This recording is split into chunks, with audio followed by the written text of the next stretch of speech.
Velkommen til 5. del i Remote Installation Services serien. I denne del vil jeg vise, hvordan vi kan tilpasse klienternes computernavne. Der genereres jo automatisk et computernavn baseret på brugerens brugernavn, men det kan vi godt tilpasse, og i videoen her vil jeg vise, hvordan vi for eksempel kan ændre computernavnet, eller det automatisk genererede computernavn, til at være PC1, PC2 med videre.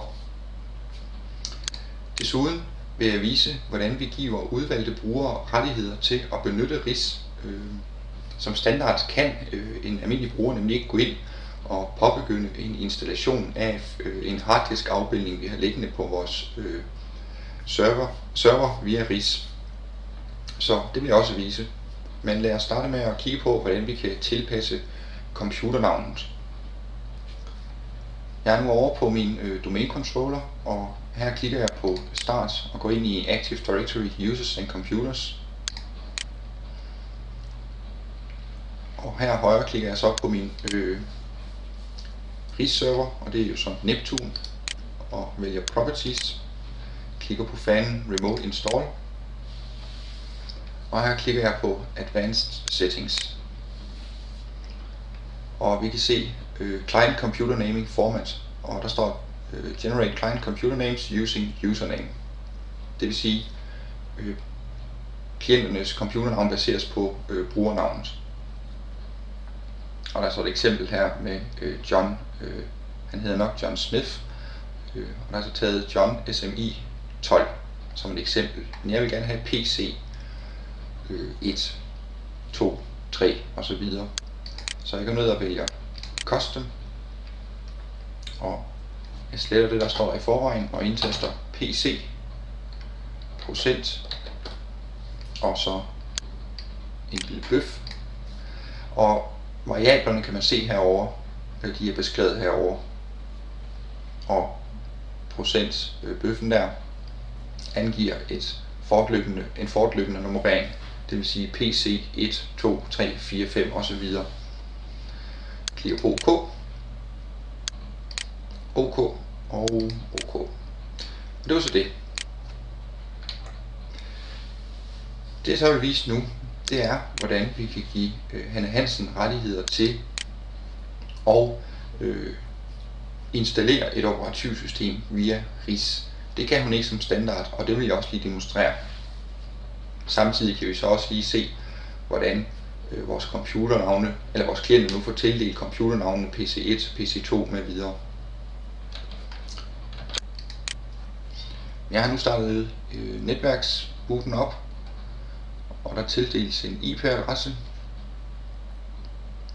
og jeg trykker så på F12 for at komme ind til klientinstallationsguiden. Og her trykker jeg på Enter-tasten, og så indtaster jeg Hanne Hansen og Hanne Hansens adgangskode, trykker på Enter, vælger hvilket operativsystem jeg ønsker at installere,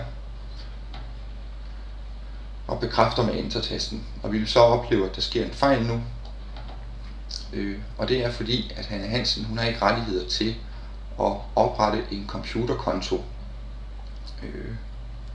til den her computer, i det her tilfælde PC1. Og nu vil jeg så vise, hvordan vi giver Hanne Hansen disse rettigheder.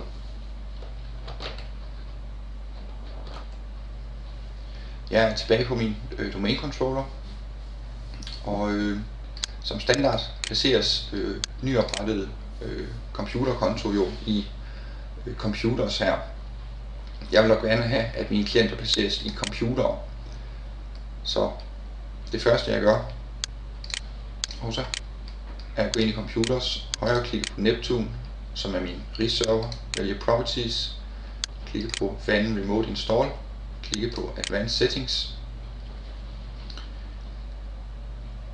og hernede har vi Client Account Location, og der er som valgt Default Directory Service Location, og det vil sige det er computers, men jeg vil gerne have en anden, så jeg klikker på The Following Directory Service Location, klikker på Browse, går ind i testdom og vælger computere.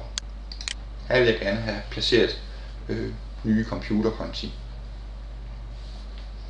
klikker på OK og OK. Man kan også fint benytte computers, men jeg vil i mit eksempel her gerne have den placeret i computer. Det næste jeg skal have gjort er at have valgt View og markeret Advanced Features. Jeg højre klikker så på Computer, vælger Properties og klikker på Fan Security.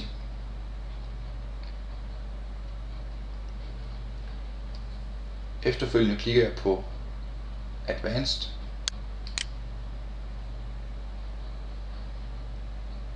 klikker på Add,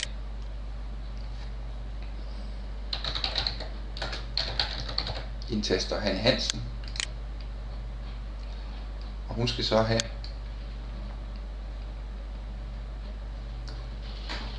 rettighed til at create computer objects. Jeg klikker OK, OK og OK. Nu vil jeg så prøve at starte Pixie-booten op igen og logge på med Hanne Hansen og se om hun så nu har rettigheder til at oprette computerkontoen til PC1. Og jeg har så atter påbegyndt Pixie-boot, og jeg får tildelt en IP-adresse. Jeg skal så trykke på F12, trykke på Enter, og vi indtaster Hanne Hansen og hendes adgangskode, og trykker på Enter-tasten, vælger operativsystemet og bekræfter med Enter-tasten. Og vi kan se, at nu har vi uden problemer kunne få oprettet en computerkonto med navnet PC1. Så jeg trykker på Enter igen, og installationen går i gang. Så på denne måde har vi altså tildelt Hanne Hansen rettigheder til at benytte sig af Pixie-boot. Man kan også gå ned og oprette en ny sikkerhedsgruppe. Den kan man så for eksempel kalde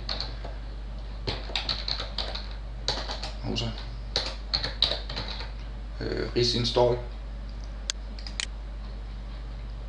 og man kan så gøre Hanne Hansen til medlem af Risinstall gruppen her,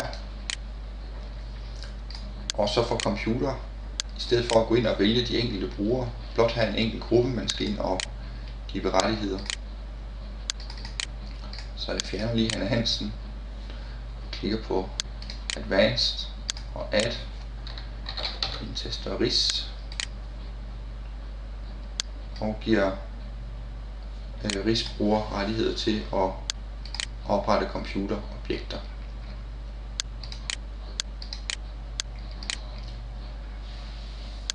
På den måde kan jeg nu nemt gå ind også og give Paul Poulsen rettigheder til at benytte sig af Risinstall ved at gøre ham til medlem af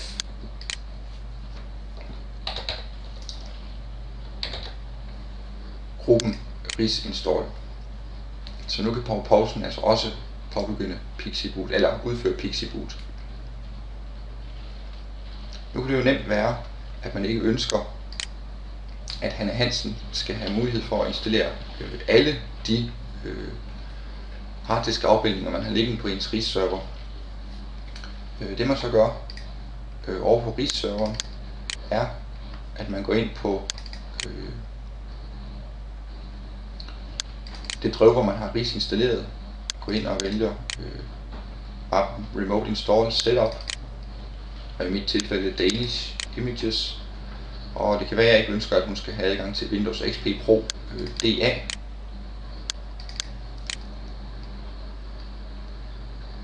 Så jeg går ind i Windows XP Pro DA i386 mappen, Templates, og her har jeg RIS-TNDRD-filen. Den højre klikker jeg på og vælger Properties, klikker på Fan Security, klikker på Advanced, klikker på Add, indtaster Hanne,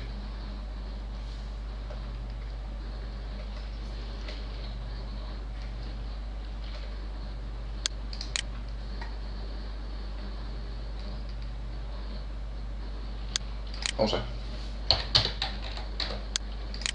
jeg glemte helt at give hende nogle rettigheder. Jeg går så ned og denier på read permissions.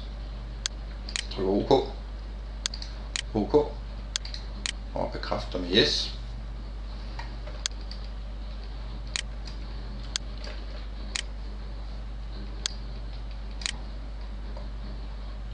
Og jeg skal vist lige have sådan. Nu vil jeg så prøve at starte en Pixie-boot op igen, og I vil så kunne se, at Hanne Hansen nu ikke kan vælge mellem de to harddisk-afbildninger, vi har liggende på vores server, men kun kan vælge WinXP Pro.dk Office harddisk-afbildningen. Så jeg starter lige Pixie-boot op igen og logger på med Hanne Hansen. Så har jeg påbegyndt Pixie-boot, og der tillægges IP-adresse som sædvanligt, og vi trykker på F12 for at starte booten op, og trykker på Enter-tasten, indtaster Hanne Hansen, og hendes adgangskode, og vi kan se, at denne gang, hvis vi lige trykker på Enter-tasten igen, at her fik vi simpelthen ikke mulighed for at vælge et operativsystem, da der kun var et operativsystem tilbage, nemlig WinXP Pro med Office, altså den harddisk-afbildning, vi havde lavet tidligere videoer. Og da det var den eneste, der var at vælge mellem, startede RIS automatisk installationen af dette operativsystem op, da der jo ikke er nogen grund til at skal ind og vælge det eneste operativsystem, der er. Og det vil sige, at vi har faktisk bare nægtet Hanne Hansen adgang til at læse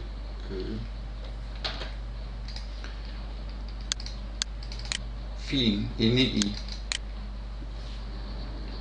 WinXP Pro DR i386 templates filen her, har vi sagt, at Hanne Hansen, hun skal ikke have lov til at læse denne fil. Og på den måde kan vi altså styre hvilke brugere der har rettigheder til at installere hvilket operativsystem eller harddisk-afbildning. Men det var sådan set alt for denne video.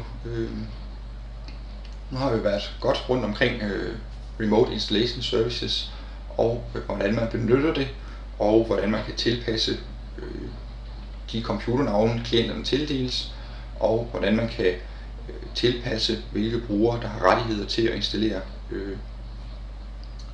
forskellige operativsystemer.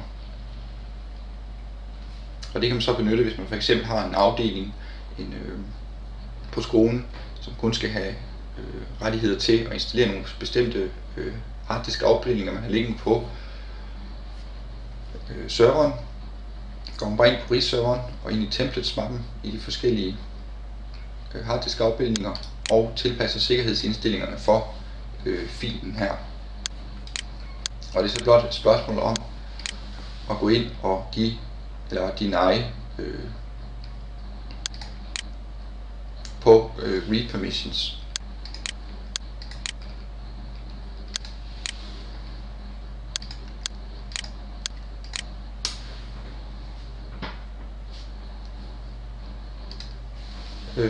Det sidste man så lige kan gøre, når man er færdig med at tilpasse ind i Active Directory Users and Computers, det er at gå op og vælge View, og så fjerne markeringen i Advanced Features. Så Active Directory Users and Computers atter bliver mere overskuelig.